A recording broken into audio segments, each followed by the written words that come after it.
Magandang araw. Ang ating tatalakayin naman ngayon ay tungkol sa 5 mahalagang institusyon ng lipunan. Ano-ano ba ang 5 institusyon ng ating lipunan? Bakit mahalagang pag-aralan natin ang 5 institusyong ito?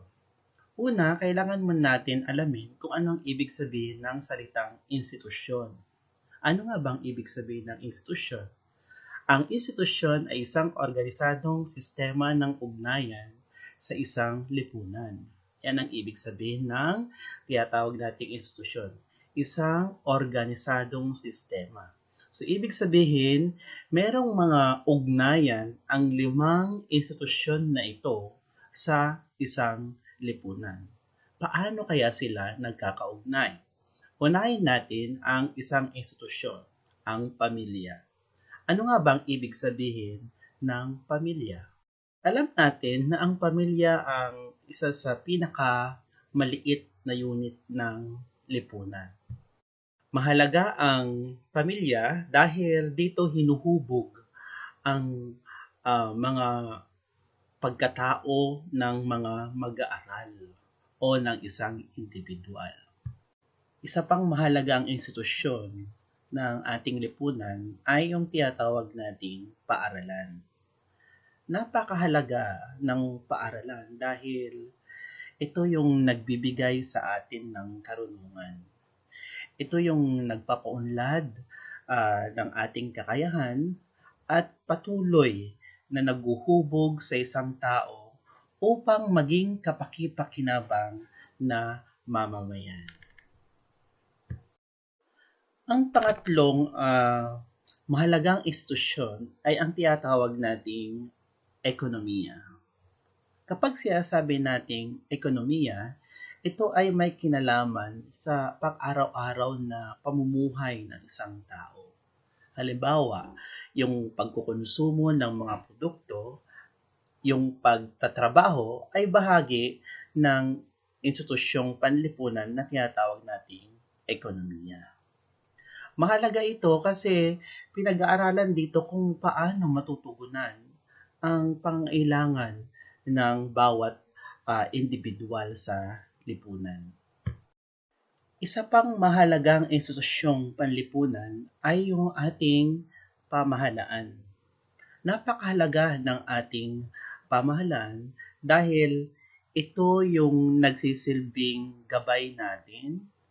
Ito rin yung nagbibigay ng proteksyon sa mga mamayan ng isang bansa. Sila yung mga namumuno sa ating lipunan.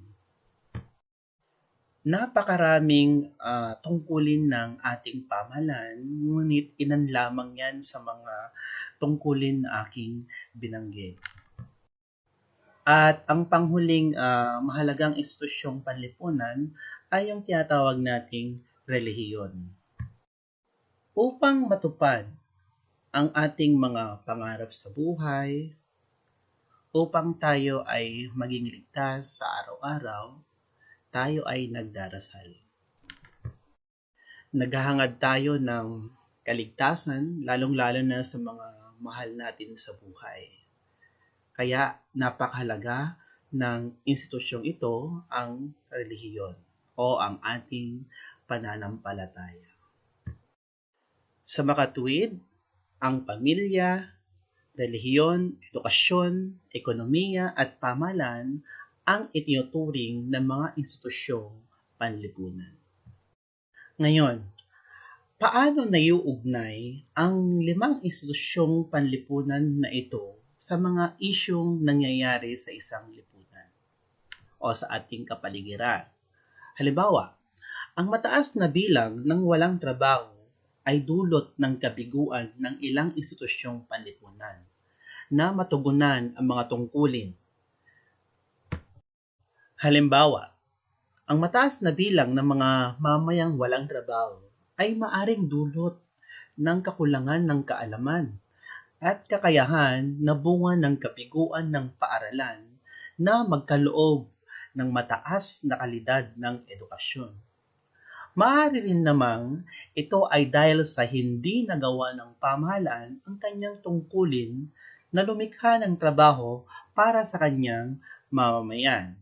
So may mga pagkakataon din na ang hidwaan sa pagitan ng mga institusyon ay nagdudulot ng mga isyu at hamong panlipunan.